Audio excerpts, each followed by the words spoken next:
চুই ঝাল দিয়ে কাঁকড়া অসাধারণ। তো দেখেন আজকে অনেক সাংঘাতিক হিউজ। দেখেন অনেক মিট।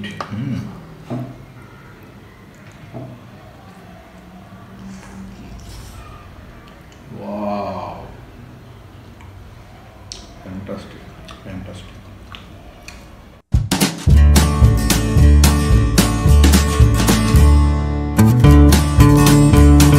হাই, আমি যুগল বলছি ঢাকা থেকে।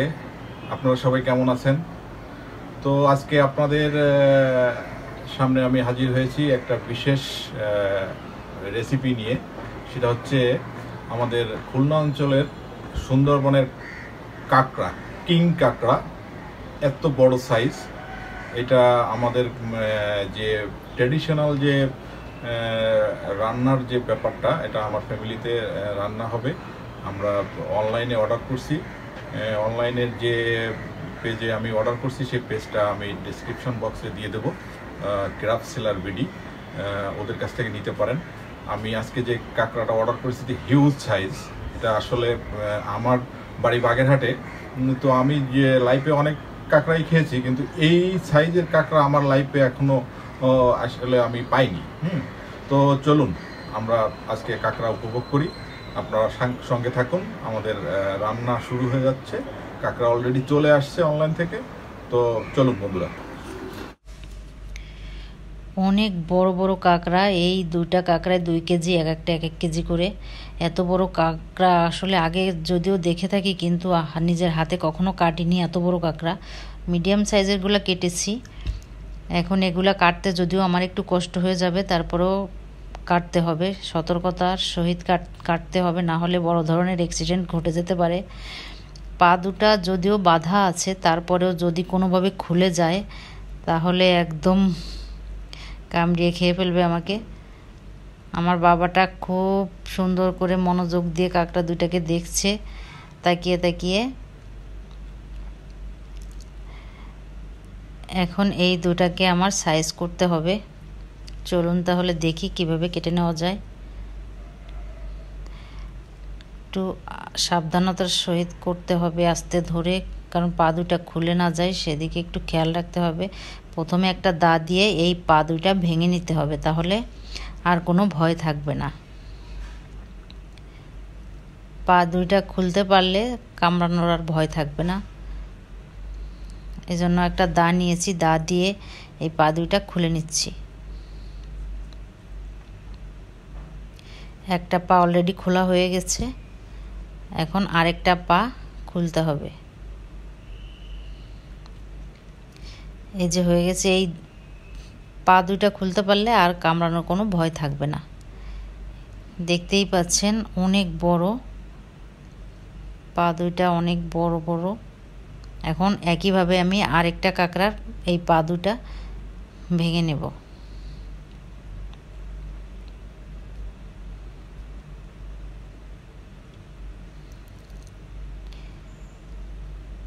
পা দুইটা ভাঙতে পারলে কাটাটা সহজ হয়ে যাবে। এটা হা করে আছে আমাকে কামড়াবে সেজন্য, কিন্তু সে সুযোগ আর পাবে না। সে কাটা হয়ে গেছে।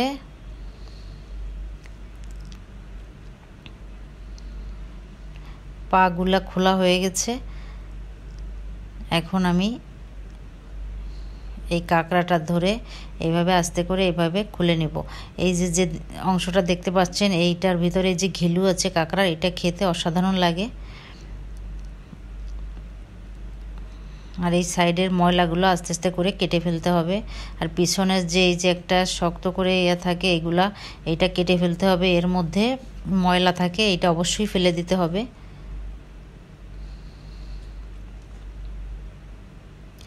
ভিডিওতে যদিও বোঝা যাচ্ছে না যে বড়, কিন্তু বাস্তবে আসলে অনেক বড়। আমার কাটতে খুবই কষ্ট হচ্ছে, তারপরেও আমি আস্তে আস্তে করে কেটে নিচ্ছি।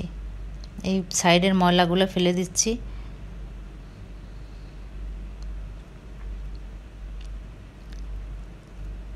আজকে কাঁকড়াগুলো একটু অন্যরকমভাবে কাটতেছি। এই পা সহ রাখবো। অন্যদিন এই পাগুলা কেটে কেটে আলাদা করে ফেলি, ছোট ছোট টুকরা করি। আজকে একটু বড় করেই কাটতেছি। এই মাঝখান দিয়ে এইখান দিয়ে দুভাগ করে নেব, দেখতে সুন্দর লাগবে সেজন্য আজকে এই পা সহ রাখতেছি। ভিতরে অনেক মাংস, অনেক ঘিলু, এটা খেতে অসাধারণ লাগবে, অনেক মজা হবে। দেখতেই পাচ্ছেন পাটা কত বড়, আমার হাতের তালুতেও ধরে না, এত বড় বিশাল পা। মাঝখান দিয়েও কেটে নিতে পারেন, আমি আজকে পুরা আস্তই রাখবো পাটা, আপনারা চাইলে মাঝখান দিয়ে কাটতে পারেন। এখন একটা চামচের সাহায্যে আমি এই ঘিলুটা বের করে নেব।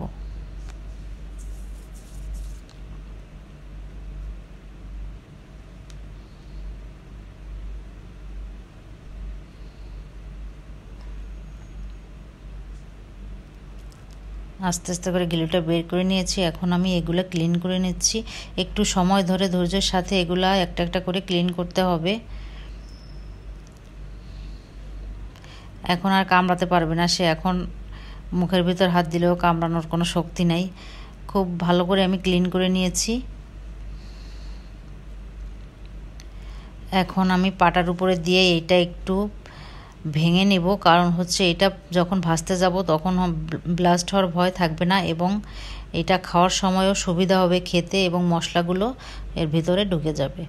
এই জন্য সবগুলো পা একটু এইভাবে আমি ভেঙে নিচ্ছি।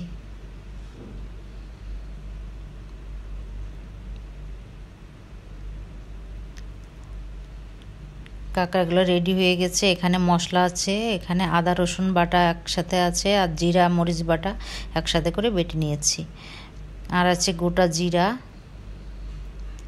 আর আছে গরম মশলা, আর এখানে 1 কাপ পেঁয়াজ কুচি আছে, আর আছে সরিষার তেল। অবশ্যই এই রান্নাটা সরিষার তেল দিয়ে করতে হবে, তাহলে খেতে অনেক টেস্ট হবে। এই যে কাঁকড়ার ঘিলুটা বের করেছিলাম সেই ঘিলুটা এই যে রেখেছি, আর বাটা গরম মশলা আছে ওটা পরে দিয়ে দিব। এখানে আমি প্রথম 1 চা চামচ লবণ দিয়ে দিলাম, আর দিয়ে দিলাম 1 চা চামচ হলুদ গুঁড়া। এই লবণ হলুদ দিয়ে কাঁকড়াগুলোকে ভালো করে মেখে নেব, তারপরে ভেজে নিতে হবে।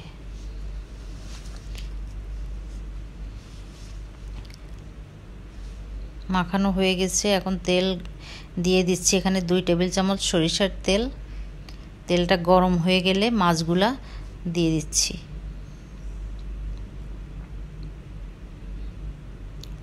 অল্প অল্প করে ভেজে তুলে নিতে হবে, একসাথে সব মাছগুলা ধরবে না কড়াইতে, এজন্য অল্প অল্প করে ভালো করে ভেজে তুলে নেব।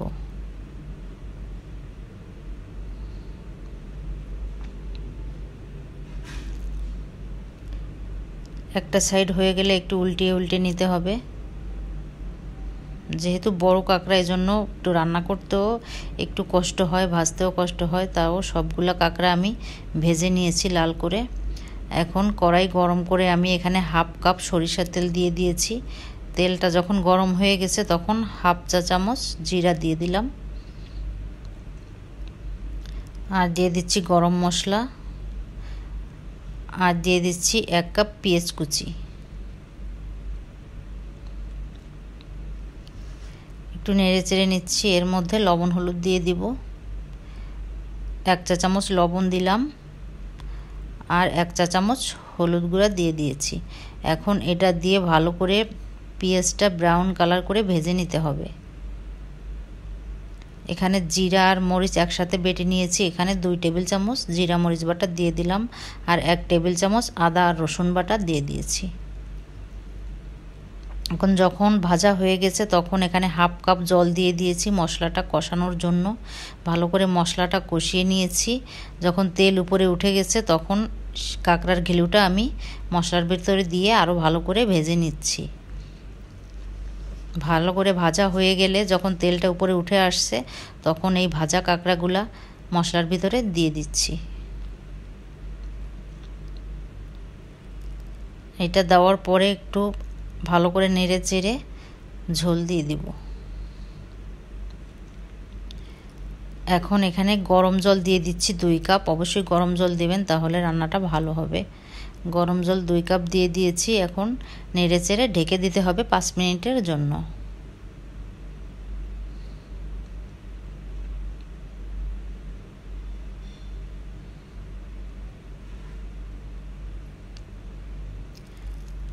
পাঁচ মিনিটের জন্য ঢেকে দিচ্ছি কাঁকড়াগুলো যাতে সিদ্ধ হয়ে যায়। যেহেতু ভাজা কাঁকড়া বেশি সময় লাগবে না সিদ্ধ হতে। ঢাকনাটা আমি তুলে নিয়েছি। এখন ভালো করে নেড়েচেড়ে নিচ্ছি। টকবক করে ঝোলটা ফুটে উঠেছে। এখন আমি গরম মশলা বাটা দিয়ে দিচ্ছি 1 চা চামচ। গরম মশলা বাটাটা দিয়ে ভালো করে নেড়েচেড়ে নেব।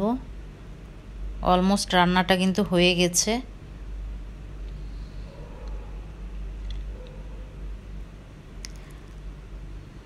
দেখতেই পাচ্ছেন কি সুন্দর কালার আসছে, রান্নাটা হয়ে গেছে। এখন আমি 4-5টা কাঁচামরিচ দিয়ে দিলাম আর একটু নেড়েচেড়ে তরকারিটা নামিয়ে ফেলবো। কাঁকড়াটা আমি বিভিন্ন সময় বিভিন্নভাবে রান্না করে থাকি। নারকেলের দুধ দিয়েও অনেক সময় রান্না করেছি, সেটাও অনেক মজা লাগে। আজকে এইভাবে রান্না করেছি।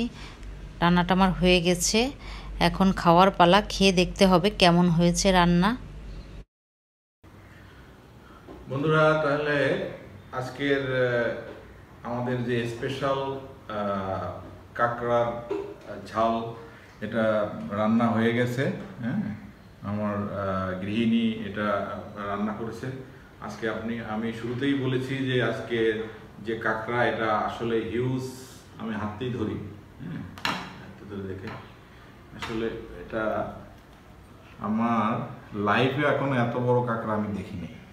এত বড় কাঁকড়া, এত বড় কাঁকড়া প্রায় দেখেন যে প্লেটের এ মাথা থেকে ও মাথা। জানি না টেস্ট কেমন হয়েছে, তো চলুন আমরা টেস্ট করে দেখি কি অবস্থা।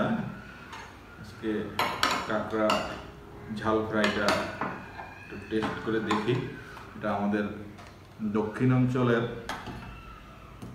খুবই ফেমাস আসলে কাঁকড়া ঝাল কারি।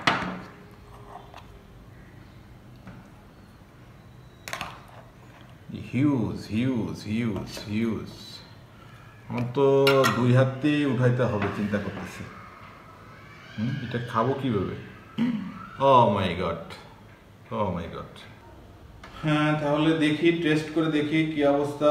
হ্যাঁ, আমাদের আজকের কাঁকড়ার আগে একটু দেখি টেস্ট।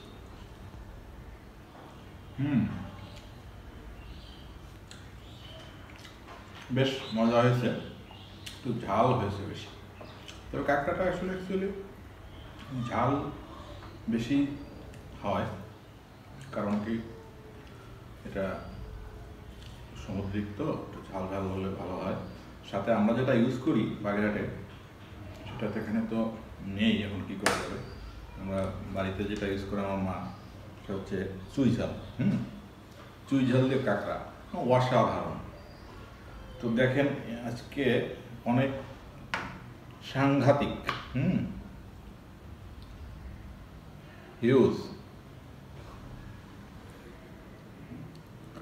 দেখেন অনেক মিট।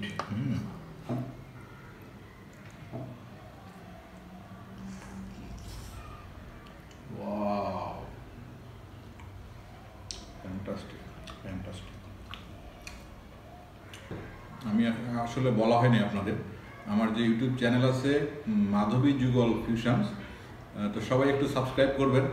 আমার গিন্নির রিকোয়েস্ট, আমারও রিকোয়েস্ট, সাবস্ক্রাইব করবেন। আর আমরা আপনাদেরকে এই মজাদার মজাদার খাবার দেখাবো এবং কিভাবে কি রান্না করতে হয় এটাও দেখাবো।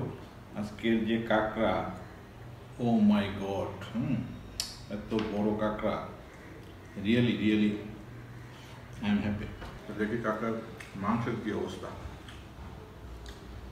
কাঁকড়া খাওয়া আসলে একটু টাফ।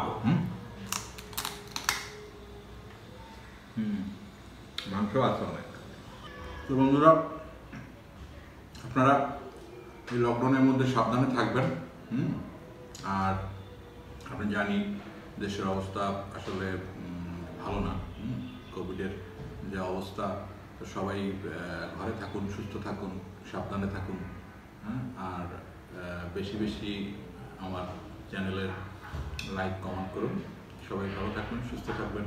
ধন্যবাদ।